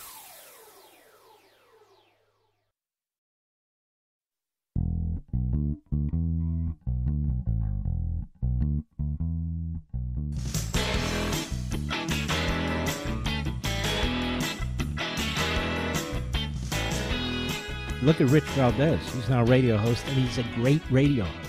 America at Night with Rich Valdez. All right, to the phones we go. Let's go to Sue, Schwenksville, Pennsylvania, listening online, richvaldez.com. Sue, you're on with Dr. Vince Callahan. Okay, so my question is this. I'll try to be as brief as possible. My question is, how do you cope with familial relationships that are irretrievably broken? I'm one of 4 siblings. We're all in our 60s and 70s. Our parents were divorced, so we had kind of a dysfunctional, upbringing. None of us have any kids. We all live in different cities. And my sister started ghosting me when Trump was elected the first time. And after he was elected this time, she even unfriended me on Facebook. Now, I've tried to keep the lines of communication open with her over the All right, Sue, thank you. Dr. Callahan? My answer is keep trying, keep trying, keep trying. If we're making politics the issue, we've got to find out what's the real issue and why the ghosting is happening, because I think politics is not really the real issue, and I think there's something deeper that maybe you need someone to mediate or try to help and figure out.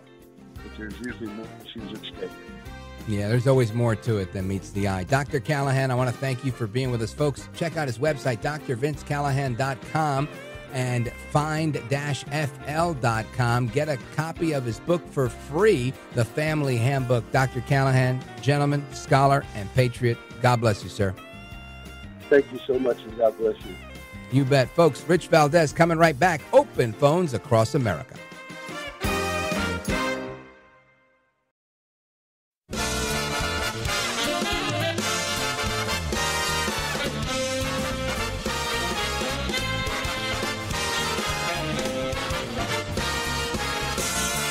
Live from the city that never sleeps. 17 miles from Madison Square Garden, New York City. It's America at Night with Rich Valdez, America's favorite late-night talk program, featuring interesting guests from around the world and calls from across America. And now, here is your host, Rich Valdez.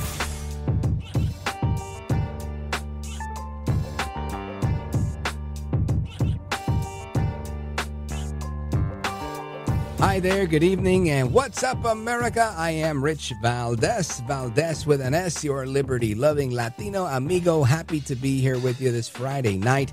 We're live and national, unlike those other guys. They're not live. And our phone number, 833-482-5337, 833-4-Valdez. I'm looking forward to speaking with you guys. A few people have been on the line for a while tonight. We've got calls from all over the country, and man, there was somebody that was on hold I really wanted to talk to. A guy named Woody had a question about nursing homes, and as it is, whenever I see somebody and I'm like, oh, I got to talk to that person, they always hang up. I don't know what it is. I never say anything, and they always end up hanging up. But we're going to get to calls in Nashville, Tennessee, Montreal, Canada, Salem, Arkansas, Cumberland, Maryland, Charleston, South Carolina, Chicago, Illinois, Boise, Idaho, always in the house. Excellent calls. And we're going to get to you guys momentarily. There was some audio I wanted to play for you. And, of course, I want to recap some of the news because Judge Juan Merchan has indefinitely suspended the sentencing in the politically motivated Trump case that they have labeled in the media as the hush money case, which is really, they said it was a violation of elections law because of an accounting discrepancy. And the whole thing was crazy. But that's that.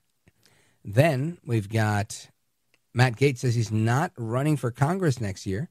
And, of course, he resigned. So where does Matt Gaetz go? And I was thinking to myself, just imagine this. Just imagine, right? You've got former Florida Congressman Gaetz today responding to speculation that he might return to the House after he withdrew. He said no. In a social media post, he said he was withdrawing his name. He didn't want to become a distraction. Got it. Then he told a friend, Charlie Kirk, that he would not be going back to the House. So what's going to be? And he says, well, I'm still going to be in the fight, but it's going to be from a new perch. I do not intend to join the 119th Congress. There are a number of fantastic Floridians who've stepped up to run for my seat. So that's that. And then he says, I'm actually excited to see Northwest Florida go to new heights and have great representation. Now, he goes on, he says, I'm going to be fighting for President Trump. I'm going to be doing whatever he asks of me, as I've always done. And he went on to talk about this and that, blah, blah, blah, blah, blah. After he withdrew, yada, yada, yada. And I'm trying to get to the good part here. There's a good part here where there was some speculation of where he might end up. And I think a month ago or 2 months ago, I said that Matt Gaetz would be fantastic in this business. Radio, television. He had a podcast for a while. It was really good. And I found the perfect job for Matt Gaetz. I know. You're thinking, what is it? To be the guy on The View. Wouldn't that be something? Whoopi, Joy Behar, Anna Navarro, that Griffin from the White House, and the rest of the hoo-has there. It's just crazy, right? The whole thing is crazy with that bunch. And just imagine Matt Gaetz there helping them filter out the crazy. Man, that is that I think it's great. I would love it. I would tune in every day. It would do wonders for their ratings. Another thing I was thinking is this. Imagine if you're MSNBC and you're like, all right, NBC News says, look, this MSNBC thing isn't working. We got to pull the plug. We got to sell it. We got to spin it off to streaming. We got to do something. And they spin it off. They sell it. They do whatever. And they say, we're going to sell MSNBC. And they sell it to Paramount Plus, another streaming network. And then they say, what do we got going on here? And we come up with a plan, right? What's the plan? Well, I'll fill you in. I'm going to leave you hanging on that one. Your calls and more coming right up. 833-482-5337. 833-4-VALDEZ. This is America at Night with Rich Valdez.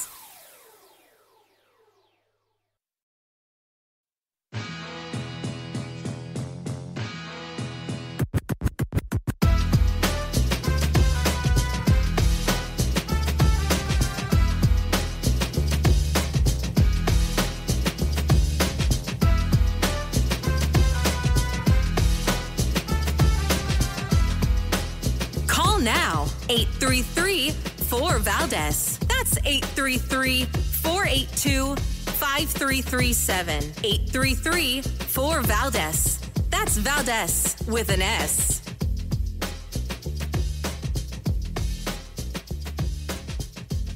All right, amigos, welcome back. I left you hanging there, and because I'm keeping it top secret. I already gave you my big plan, which is I think Gaetz should go to The View, and I think it would be glorious. But there's a little bit more out there that we can talk about, and we will a little bit. But I really want to get to you guys. It's open phones across America, and we are going to go to the phones. Let me see. Where are we? We are right here. Robert, Charleston, South Carolina, WTMA. Go right ahead. Yes, sir. I just wanted to also say last night I gave you some of the reasons about JFK's assassination. There was one that I forgot. And well, that was yesterday. What's on your mind about the military industrial complex? Okay, I still think that the military industrial complex is a grave danger, and I think that we should concentrate more on exposing it so that we can prevent it from financing both sides of wars and getting us into situations which are very dangerous. Yeah, I think you got a good point there, Robert. Thank you for the call. I appreciate it. Shout out to WTMA. Let's keep going. Frank, Cumberland, Maryland, WCDC. Frank, go right ahead. You're on the air. In an earlier segment, you mentioned you took a wonderful course at NYU that enabled you to write a column for the Washington Times. Could you please tell us what books you read for that course, and how could we learn the same thing? You know, so it was a workshop. It was called the Intensive Writing Workshop, and we didn't really read books. It had 3 instructors that would force you to, it was a 2-hour course or whatever. You sit down, and we engaged in something called free writing, and they would just make you write about anything. But they would give you parameters and say, I want your writing as if you're writing an encyclopedia entry. I want your writing as if you're writing a novel. I want your writing as if you're writing nonfiction. I want your writing as if you're writing a magazine article for a periodical that's, like more lifestyle content. And there were, some of the nuances were subtle, but some of it was drastically different. So I didn't know the differences. And there was like a handout that they would give you with each session. But there wasn't really a textbook for it, and there weren't any like assigned readings. It was just passages they would give you and then say, all right, write about this, or just write whatever's in your mind. And the point was just to kind of get in tune with yourself. In many ways, it's kind of like learning how to do radio. You lock yourself in a studio and talk into a microphone, and eventually you're either going to really fail or you're going to get better at it. So that was kind of how that worked out. But I did, in other courses that I took there, like the philosophy courses and sociology courses, we read, from all the major philosophers, Nietzsche and Kant and others, and those things were interesting to me, which kind of opened up my appetite to read about some of the philosophers from the Enlightenment, like John Locke and Alexis de Tocqueville and others that had a more modern take from the Enlightenment, and because of their influence on informing the founders, and it was just at that age I was interested in that stuff. Now you probably couldn't get me to read Das Kapital or the other Marx, the big Marx book, the Communist Manifesto. I likely wouldn't read those today, but they were fascinating to me at the time, and I just thought, man, what a whack job this guy is, at least Marx. So that's hopefully that answers the question to some degree. Thanks. Am I still in the air? Yeah, you are. Go for it. Well, you said, General Milley. Look, I don't like General Milley either, but he earned everything he has. He's got a combat infantry badge. I think he's got a Ranger tab, and he's with the 82nd Airborne Division. I mean, he's a real soldier. Oh, he's the real deal. What? And he's earned everything, including every last pound that he's gained. When you put him pound for pound against other generals, he's definitely winning, right, in the pound for pound department. And that's all I was saying. It's just, I look at so many of these other retired generals, even Colin Powell in his older age, he wasn't overweight like that. He wasn't so girthy in the neck. And I just think it's, it's not a slight on his military career. It's really a slight on his personal development, I guess. And thinking, if you're sloppy with that, you'll be sloppy with everything. And I know that firsthand for myself, and I used to have lunch at the donut place and wash it down at the burger place for dessert and have a little snack from the fried chicken place. I look like that too. And once you start to apply the discipline to your life, you start to look a little better. And you apply more discipline, you go to the gym, and voila. Now when people talk smack in the street, you don't say, you're not worth it. Oh, man, you're not worth my time. No, now you go for it, brother. Think you're tough? Go for it. Because you know what? You spend enough time in the gym, you feel up to the task. And I think ultimately you don't ever want to lose that edge. Frank, thank you for your call, my brother. Godspeed to you. Let us continue. Let's go to Ash calling us from Nashville, Tennessee, listening online, richvaldez.com. Go for it. You're on the air. Hey, what's up, man? Good, Love your show. I just wanted to say that. Thank you. I was trying to write a song. I think we need political songs like, back in the 60s with CCR and other bands as well. So, if you don't mind, let me read just a small passage out of something I wrote today. Yeah, you just got to sing. You got to sing it in tune so we get the flavor. I'm not a singer by all means, but I will write, and I would love to I have a beat going to it with somebody, whether it's country or rock or whatever. So let me just take a small little passage out of it. And all these networks tried to blame and put the shame on the people who want change. But the mighty few ones that stuck to their guns opened up the eyes of the people in disguise who want it all back in a landslide with pride. Some chorus in the middle, maybe, and then I urge all the people, please open up your eyes and never forget that day, because that's the day we, the people, got back our beloved USA. Wow. And listen, with or without music and without being in tune, it's got a great rhythm to it, and I love it. I love the message behind it. Ash, I want to thank you for listening to the show and for calling in. I hope you call in again. That was a great contribution to the program. Godspeed to you. And again, folks, we're taking your calls, 833-482-5337, 833-4 Valdez. We continue. Where am I going now? We're going to Bill in Williams. Is that Virginia? Williamsburg, Virginia? Is there a Bill on line 10? And are you in Virginia? Okay, there's nobody on line 10. All right. Well, let's figure out who's on line 10 and where they're calling from and what radio station, because it's very unclear. Let us continue. I want to go to Tony. He's in Avon Lake, Ohio, WEOL, line 2. Go for it. You're on the air. Hi, Rich. Hi. Well, first of all, since you're talking about the military-industrial complex, okay, Lloyd Austin is connected to Raytheon, the defense contractor. Yeah. And also Dick Cheney is also... All right, Tony, you got to lower your radio because I keep hearing the echo behind you, and it's making it difficult for me to hear you. You do that.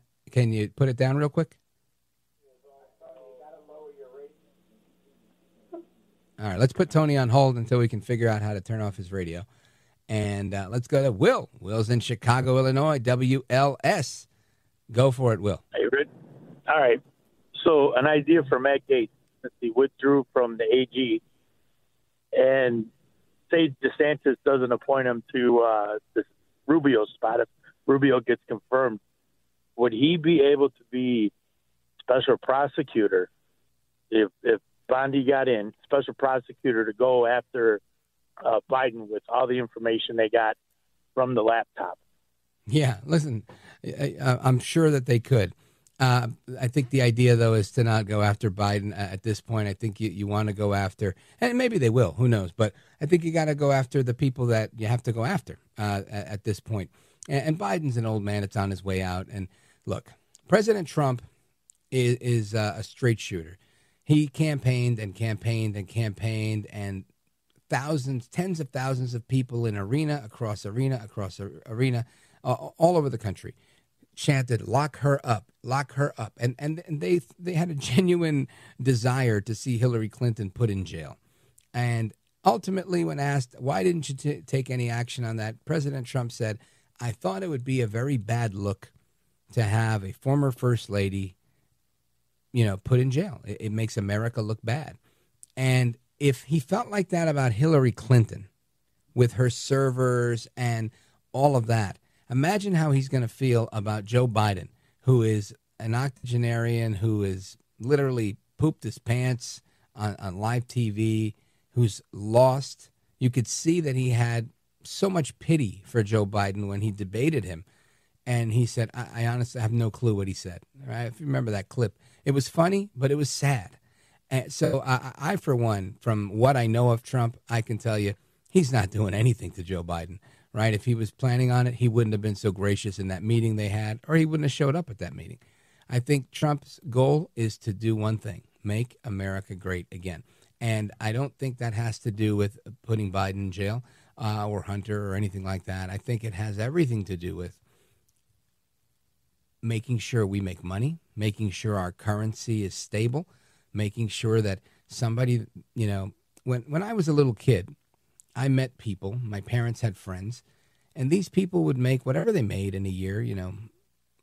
Woman didn't work, man did, might have had a factory job or whatever it was, and they were able to buy a home, live in this home, send a kid to college. Everybody was able to live and live well. But somehow our currency has become so devalued over the years. We need so much more of it to buy certain things, So back in the days with, a regular common working man's salary, you could own a home and you could live a good life and go on a good vacation. And now, you can make $150,000 a year and still be tight on your bills, depending on where you live in the country. And that's the problem. And imagine all these people that are making $60,000 or $65,000 a year. They're relegated to roommating, living with family, or having to shack up with somebody in order to try and get by. That, I think, is what Trump is trying to change here. He's trying to make sure that America starts doing its thing again financially so that the economic engine that this country is will continue to thrive and people will have a very robust future. Will, thank you for your call. Chicago, Illinois, WLS. And yes, Matt Gaetz would be a heck of a special prosecutor under AG Pam Bondi. And I hope that happens for all the other stuff that they have to do, like rooting out corruption within the FBI. All right, folks, we're coming right back with the rest of your calls and more. Don't go anywhere.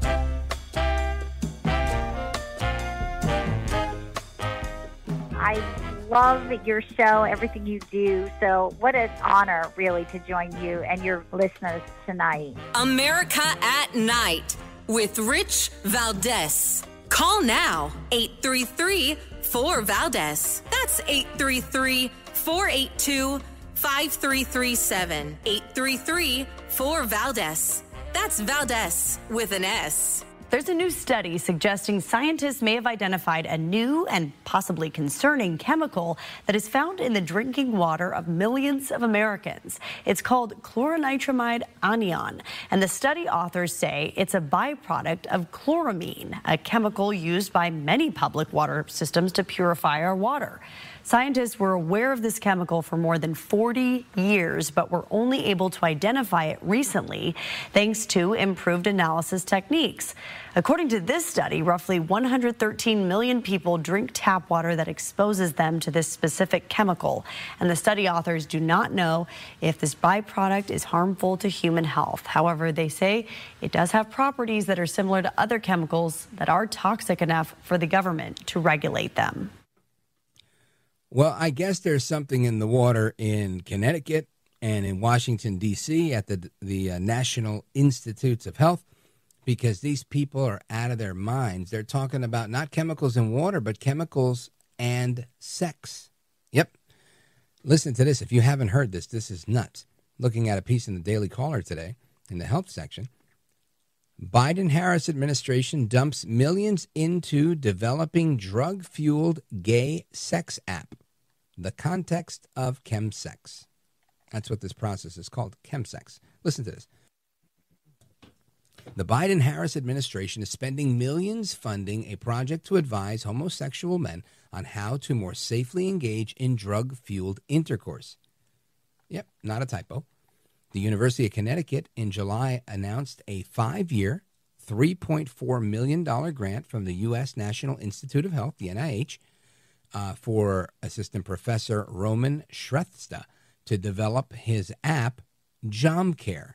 It's a smartphone-based app, just-in-time adaptive intervention that is aimed at improving access to HIV and substance use-related harm reduction services for Malaysian gay, bisexual, and other men who have sex with men.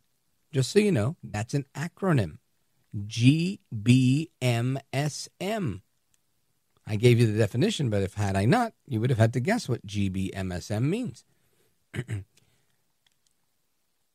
For Malaysian gay, bisexual, or other men who have sex with men engaged in chemsex.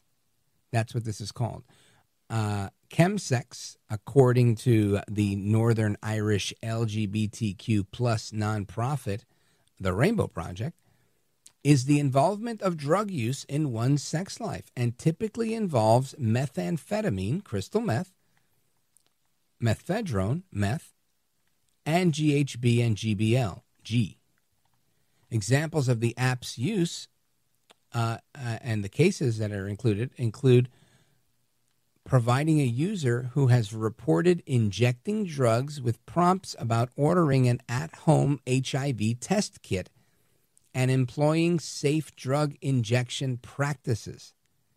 UConn reported today that this is, what they found. What they're trying to get done with this grant. The app is also slated to provide same-day delivery of HIV prevention drugs known as PrEP, HIV self-testing kits, and even a mood tracker. Here's a quote. In Malaysia, our research has indicated that harm reduction needs of GBSMM, gay, bisexual, and other men who have sex with men, engaged in chemsex are not being adequately met. So apparently there are needs for the GBSMM who are engaged in chemsex, and it's the government's job to meet those needs. Wow. Professor Shrestha told UConn that utilizing smartphone apps and other mHealth tools presents a promising and cost-effective approach to expand access to these services. Homosexuality is illegal in Malaysia and is punishable by imprisonment, according to digital LGBTQ plus rights publication Equaldex. Drug use, including the use of cannabis, is illegal in Malaysia, and drug trafficking can be a capital offense.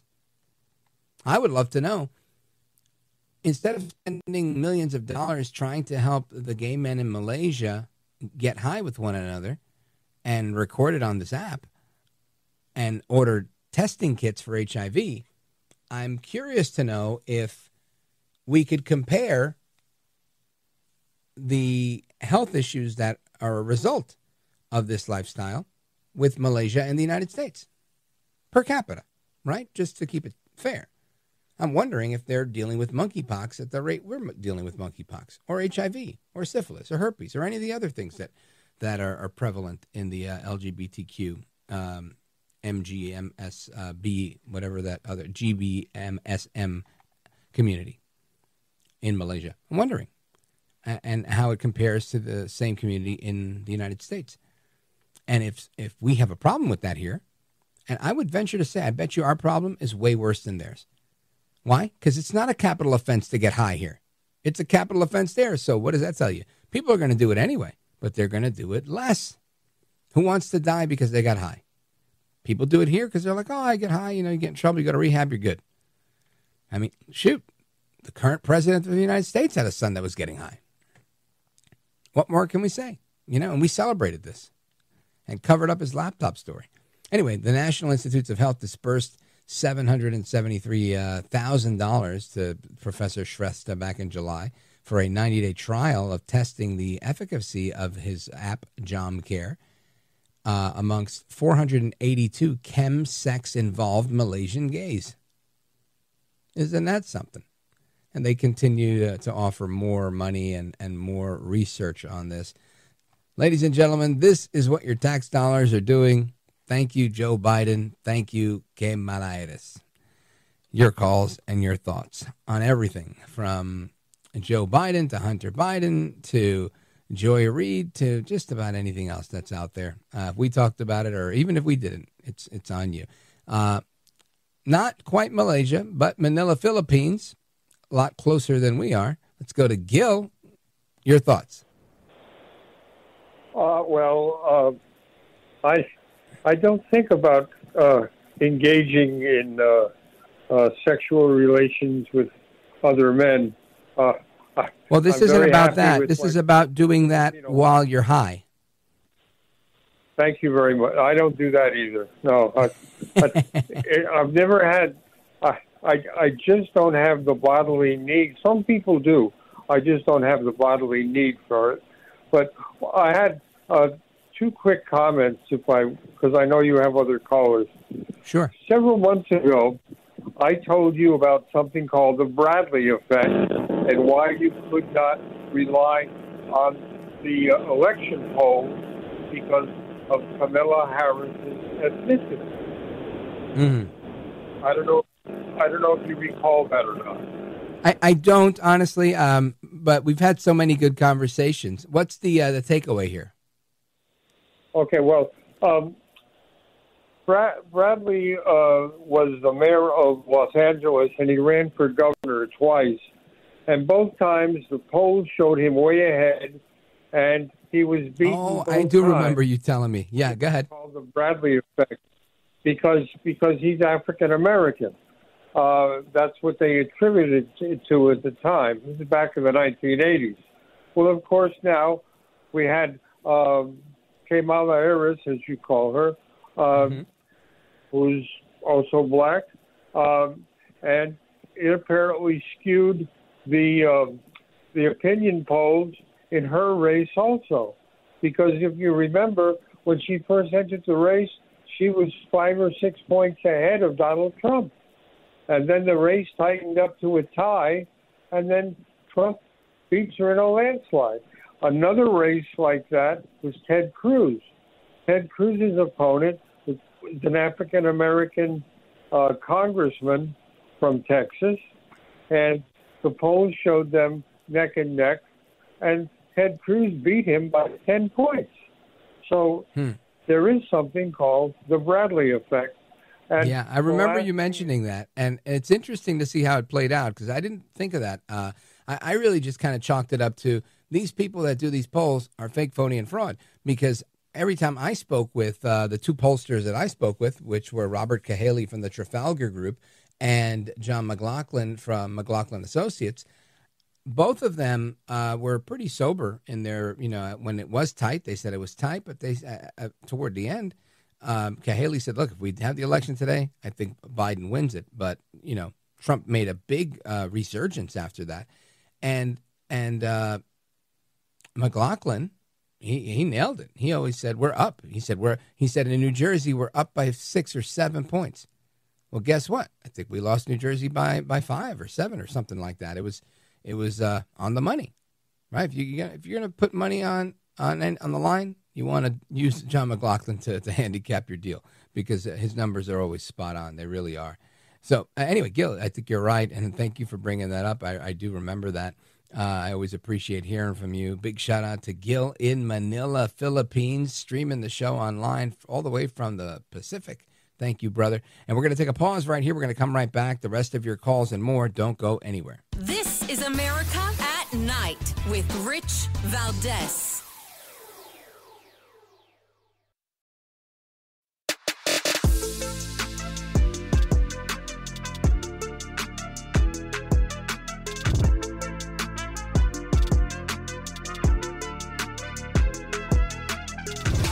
You just do such a great job, and you make it sound so easy. America at Night with Rich Valdez. The stuff that he eats is really bad. It's not campaign food is always bad, but the food that it goes onto that airplane is just poison. It's all. You have a choice between. You don't have the choice. You're either given KFC or Big Macs. That's like when you're lucky, and the rest of the stuff is I consider kind of inedible. But I was eating it. That's Bobby Kennedy Jr. Commenting on the cuisine of El Trompito Donaldus Magnus, the 45th president of these United States, talking about what he eats. And all I hear is about it, Trump eating McDonald's and drinking Diet Cokes and having the energy of, 10, 15-year-olds. So I don't know. Sounds like he's doing something right. Plus, it looks like he's lost some weight. Let's go to Frank, Evergreen, Montana, KOFI. Go for it. Hi, Rich. Hey. I knew some Secret Service agents in Seattle and other cities, Nevada, and a lot of times they'll be sitting, waiting to do their job, but they're in a skyscraper in an office somewhere, and they have to order pizzas and and it's junk food, and it gets to be where you have to sit a lot, eat a lot of chocolate, have a lot of brain parts, but when you're in the position of, say, Secret Service in the White House, perhaps Trump is taking something like Arnold Schwarzenegger's tiger milk formula or whatever, a raw, unpasteurized tiger milk. Yeah. Something instead of gummy worms, or whatever for Irish brainworms. But, and what do you think? Should we ban those? Oh, I don't know. I saw some children's vitamins. It was the gummy worm variety in the store. It's for brain smart candy for kids, vitamins. And what are you saying? The Secret Service should check the food, eat the food, test the food? What's your thought? Yeah, I mean, you have to test the food for the president every time they take a bite. I mean, if it's well, you know what I think, Frank, is if he were eating McDonald's, I would love to be on that detail and test the food. I love McDonald's. I don't eat it as often as I used to. I used to live on McDonald's. But now, the doctor says that stuff will kill you. So does Bobby Kennedy Jr. So I get it quite sparingly. But the love for it remains. So, yeah, I would love to check out the Big Macs and the cheeseburgers. What are you going to do? Frank, thanks for your call, brother. Let's go to Bill, Williamsburg, Virginia, WNIS. Go for it. You're on the air. Hey, Rich, can you hear me okay, Rich?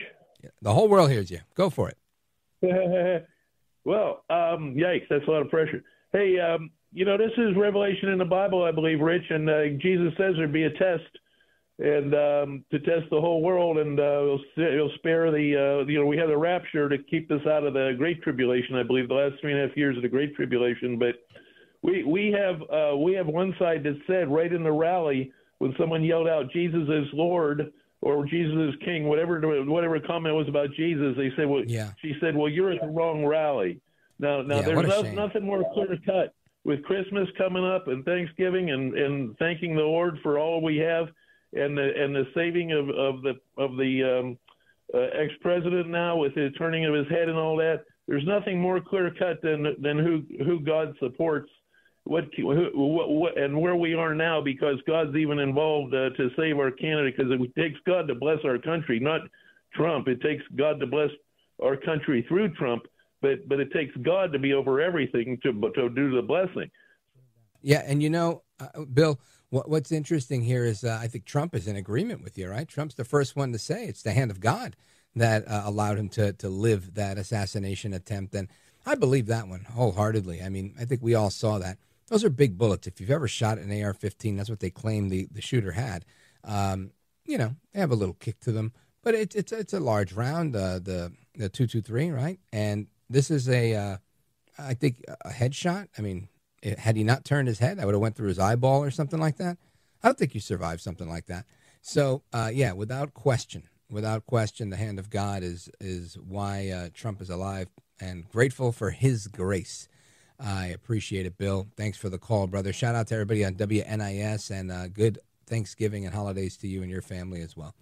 I'm going to pause right here. We're coming right back with the speed round. Don't go anywhere. This is America at Night with Rich Valdez.